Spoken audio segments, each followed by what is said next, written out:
sort the labels, the cap, and then the bottom stuff. And then, so we have two trailers for this facility. Okay, and then we can serve it using manual or electric powered server. And then after which, we will have a shredded plastic waste.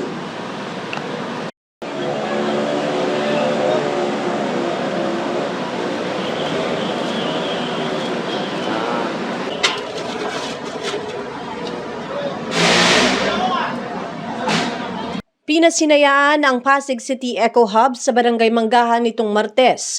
Dumalo sina Mayor Vico Soto, Congressman Roman Romulo, Vice Mayor Dodo Jaworski Jr., Councilor Kiko Rustia, Barangay Chairman-elect Consi Ken Cruz at iba pang opisyal ng barangay at mga kawani ng Solid Waste Management Office.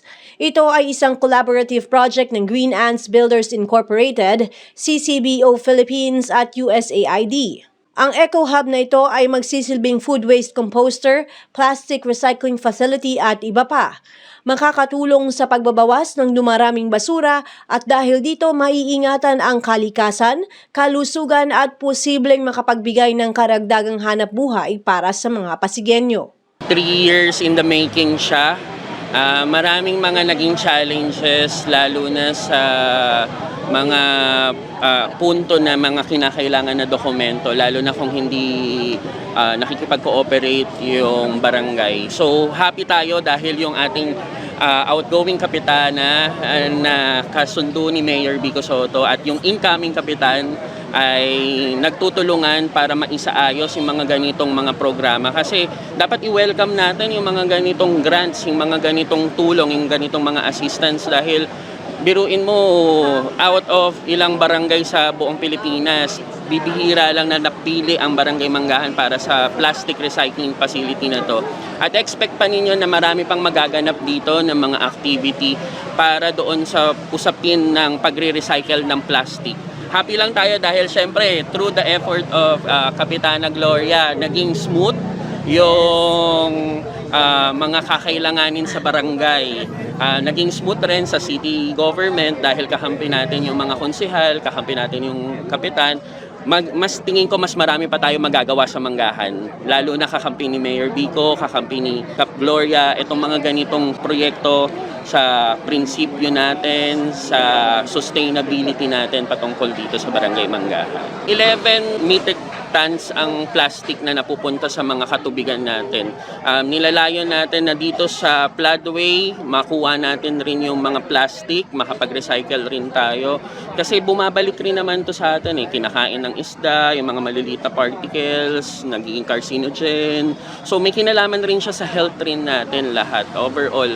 May kinalaman sa health, may kinalaman sa environment. Ang plastic hindi basta natutunaw, pero kung magagamit natin siya sa ibang aspeto, mas maganda. Basta expectin niyo, marami magaganap dito na mga activities for recycling facility. Kaya sa Manggahan, bawal ang plastic. Nakakatuwa dahil nagkaroon po tayo ng pagkakaisa dito po sa ating barangay sa tulong po ni Mayor Vico Soto at ang konsehal na ngayon po ay kapitan na. Siyempre po ako po ang outgoing kapitan na natutuwa po talaga dahil alam ko na po ang mangyayari. Mas lalo pa po nating mapaganda ang Barangay Manggahan. Maraming salamat. Expecting pa po ninyong maraming mga magagandang proyektong ganito dito sa Barangay Manggahan. Opo. Itong Eco Hub natin, actually matagal na natin itong nakaplano. Finally, ito na-launch na natin siya. Ang goal natin dito para maging bahagi siya ng circular economy natin na kung saan yung mga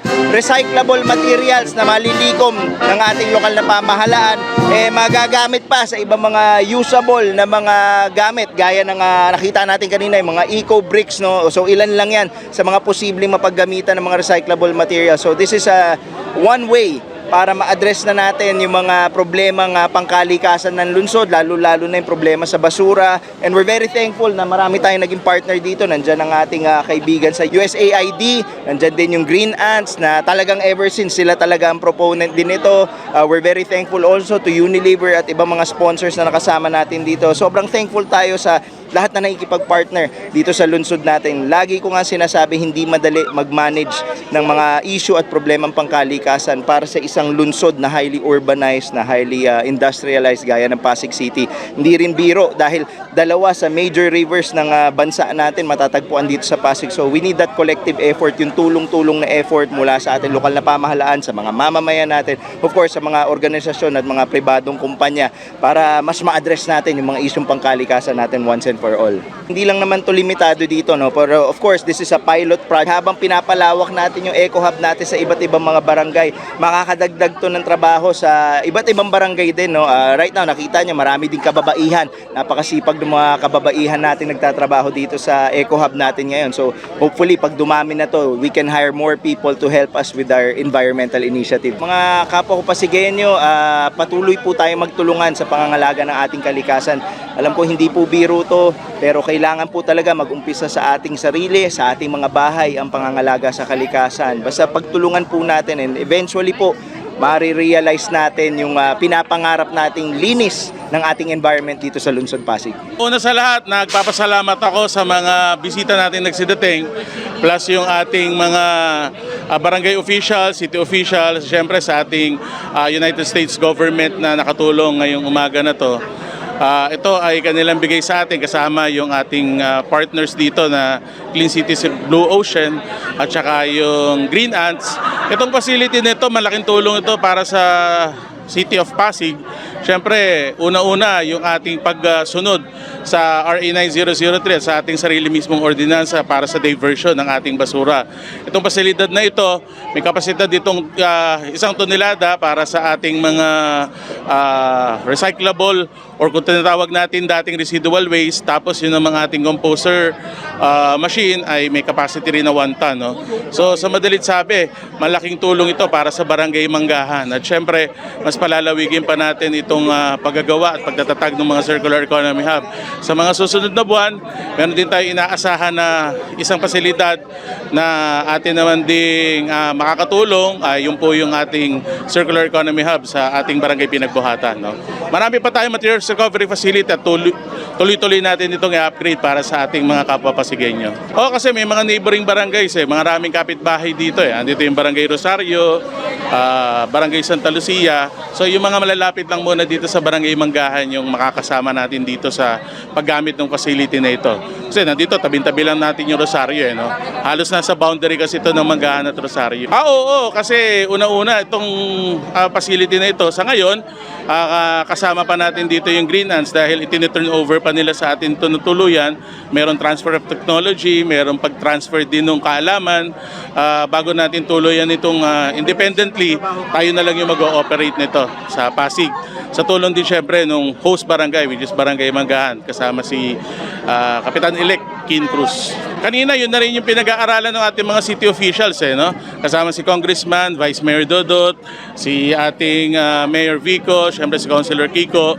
Nakita rin nila yung mga potential ng mga mapoproduce na products dito. Tama-tama yan sa mga plano ng city government sa pag-i-improve ng ating Pasig City Hall campus sa mga darating na taon.